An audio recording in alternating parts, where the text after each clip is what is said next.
Dokter, bisa dijelaskan terkait yang sedang viral kan penyakit baru tergolong langka juga dok, hipospadia itu apa sih? Ya, oke. Hipospadia sebenarnya adalah suatu kelainan kongenital. Jadi dia adalah kelainan bawaan yang memang biasanya sering terjadi pada anak laki-laki.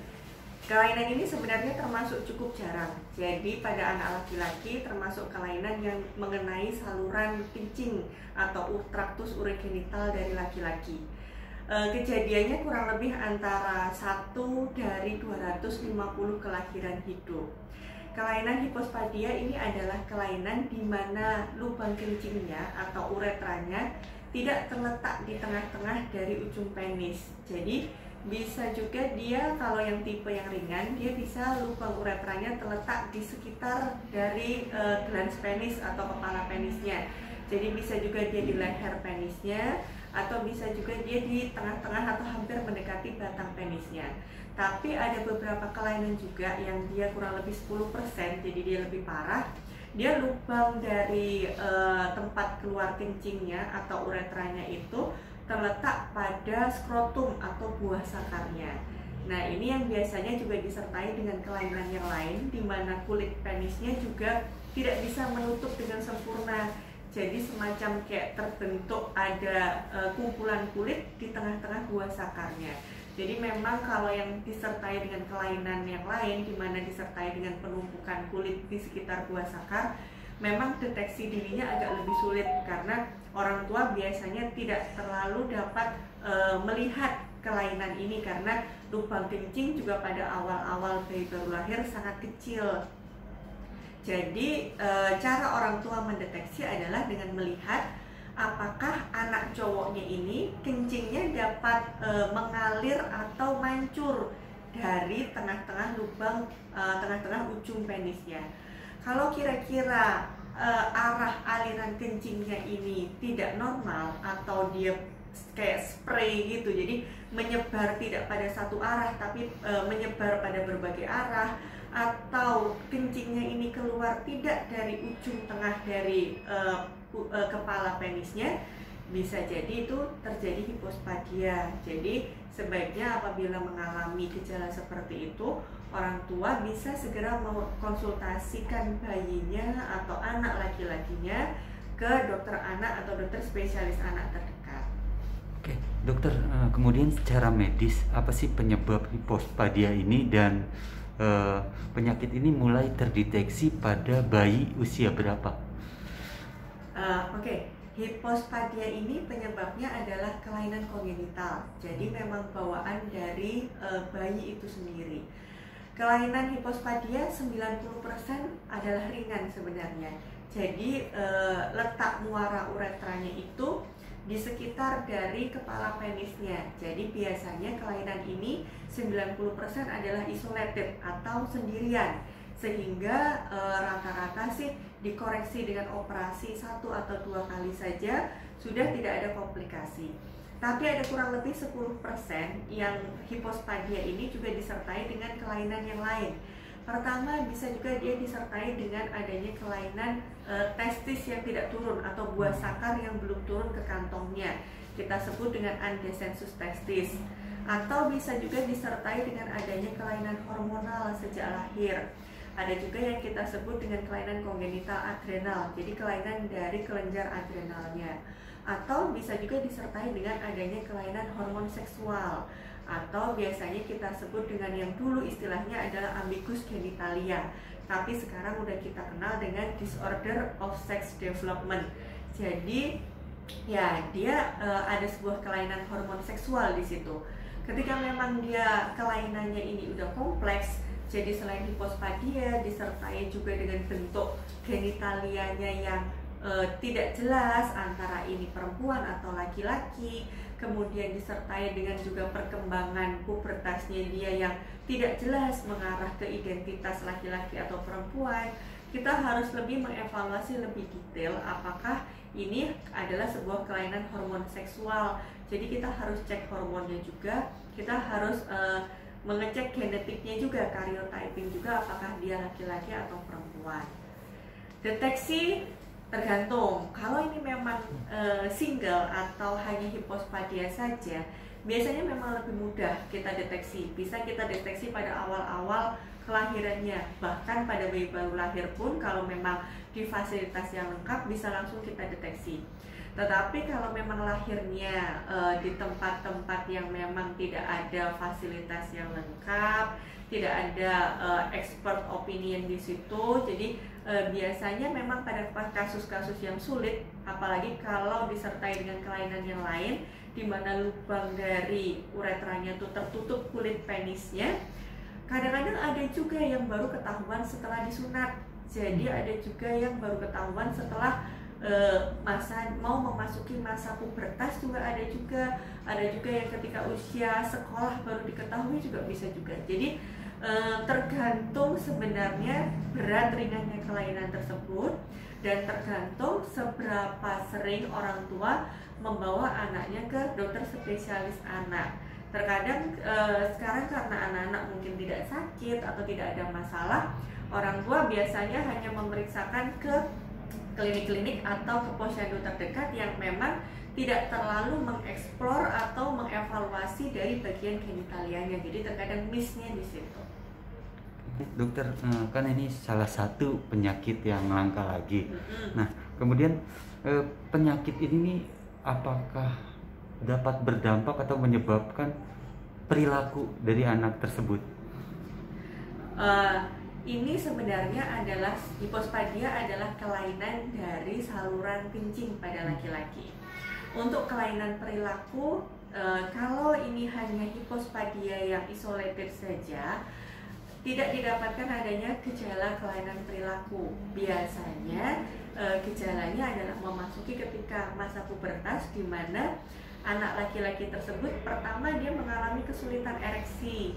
Nah, atau kedua, dia sendiri pun juga merasa aneh karena kalau dia kencing tidak bisa mengalir atau mancur. Nah, tapi justru bertebaran kemana-mana. Jadi ini membuat dia lama-lama juga dia merasa tidak wajar atau dia merasa minder sendiri. Selain itu, selain pada kelainan dari ereksi dan ejakulasi, biasanya juga disertai dengan ukuran penisnya yang lebih pendek dibandingkan teman-teman sebayanya. Nah, ketika hal-hal inilah yang biasanya udah mulai mengganggu dari kepribadian atau rasa percaya diri anak-anak. Nah, ini yang biasanya mengganggu. Tapi kalau kelainan perilaku, selama tidak ada sebuah kelainan hormon, seks, atau disertai dengan kelainan lain seperti disorder of sex development, tidak ada kelainan perilaku, kecuali ini memang akan menimbulkan rasa percaya diri yang kurang aja sih pada anak laki-laki. Artinya kembali lagi peran orang tua untuk mengarahkan sejak kecil itu. Iya, betul. Jadi kalau memang ini disertai dengan adanya sebuah hormon seksual, orang tua harus segera membantu anak ini supaya anak-anak tersebut juga dapat mengidentifikasi lebih baik tentang identitas dirinya, karena ini kan menyangkut kehidupan sosialnya di masa yang akan datang. Kalau seandainya ini didapatkan hipospadia, tidak usah khawatir karena sebenarnya tindakan operasi bisa dilakukan pada berbagai usia. Jadi memang lebih cepat lebih baik, apalagi kalau anak-anak udah memasuki masa puber, biasanya udah mulai rasa percaya dirinya dan terganggu kalau dia merasa ada sesuatu yang tidak wajar dan berbeda dengan teman-teman sebayanya.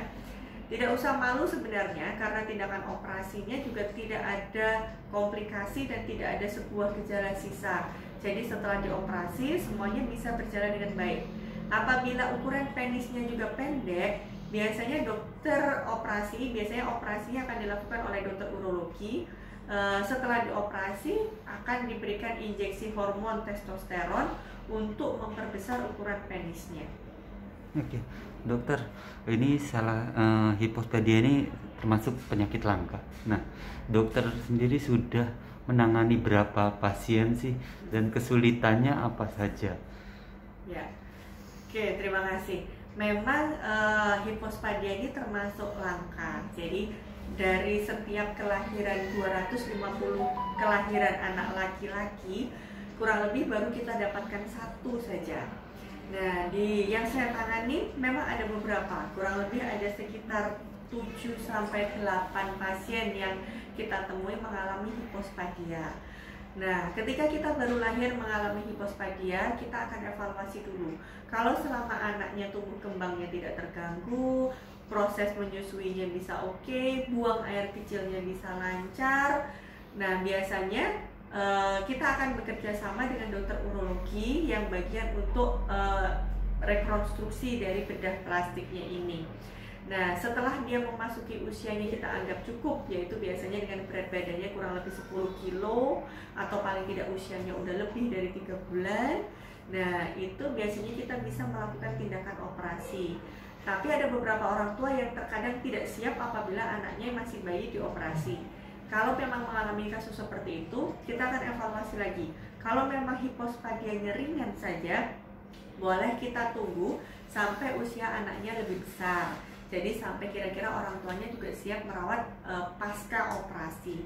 Tapi kalau sekarang sih kebanyakan orang tua juga udah oke-oke saja ya untuk merawat pasca operasi karena tidak ada masalah, lukanya pun juga minimal. Malah biasanya kita anjurkan kalau anaknya memang belum terlalu aktif, biasanya lebih gampang kita lakukan operasi. Jadi semua usia udah oke-oke saja, tidak ada masalah. Selain itu kan tadi setelah dilakukan operasi dokter, kemudian apakah ada gejala-gejala lainnya pasca operasi? Ya, ini hipospadia tergantung juga. Kalau dia letak muara uretranya itu pada ujung penis, operasinya biasanya lebih simpel dan setelah operasi tidak ada masalah lagi. Tapi kalau seandainya letak ujung lubang kencing atau uretranya itu di tengah-tengah dari buah sakarnya atau di tengah-tengah dari skrotumnya, itu biasanya disertai dengan adanya kulit-kulit yang mengganggu di situ atau pertumbuhan kulit yang semacam menggerombol di situ atau namanya cording. Nah, ketika itu juga dirasa cukup mengganggu, kita biasanya akan melakukan 1 kali atau 2 kali operasi lagi. Jadi lebih ke arah estetika sebenarnya kalau kita melakukan operasi pada hipospadia, asalkan tidak disertai dengan kelainan yang lain. Seandainya pun hipospadia disertai dengan kelainan andesensus testis, dokter urologi biasanya akan melakukan operasinya bersama-sama. Jadi beliaunya akan melakukan operasinya sekaligus sehingga perbaikannya pun juga akan lebih cepat. Satu lagi. Nih, dokter, apa saran dokter kepada orang tua yang anaknya mengalami penyakit hipospadia karena ini rentan nantinya pada bully? Ya, betul. Memang ini sebenarnya lebih rentan ke arah masalah psikologis anak laki-laki dan lebih rentan ke masalah bullying karena terkadang kalau anak-anak usia udah mengalami masa pubertas, mereka di toilet kemudian lihat loh, ini kok kencing saya kok beda sama teman-teman, mereka akan cenderung dibully. Jadi ketika masa pubertas adalah masa yang rawan. Jadi orang tua dimohon jangan mengabaikan keluhan dari anak-anak, terutama masalah sekecil apapun, karena itu bisa jadi adalah sebuah pertanda khusus. Nah, terutama apalagi kalau berhubungan dengan organ genitalianya. Jadi kalau memang orang tua mengenali lebih awal bahwa anaknya ini buang air kecilnya tidak wajar, tidak usah takut, tidak usah minder, orang tua dapat segera membawa anaknya untuk berkonsultasi ke dokter spesialis anak terdekat. Tapi ketika anak ini udah usia pubertas dan dia juga mengalami rasa tidak wajar, entah dari ukuran penisnya, kemudian entah juga dari cara buang air besarnya yang tidak sesuai dengan teman-teman sebayanya, orang tua juga jangan membuat minder anaknya. Jangan juga mengabaikan keluhan anaknya dengan nggak apa-apa, bapak dulu juga gitu, nggak apa-apa, itu biasa aja, mungkin kamu aja kali yang salah caranya segala macamnya. Tapi coba dievaluasi ulang keluhan anaknya itu dan coba kalau memang ayah atau bunda merasa ragu-ragu, nggak usah ragu-ragu untuk bawa ke dokter spesialis anak terdekat untuk konsultasi. Terima kasih dokter. Jangan lupa subscribe ya.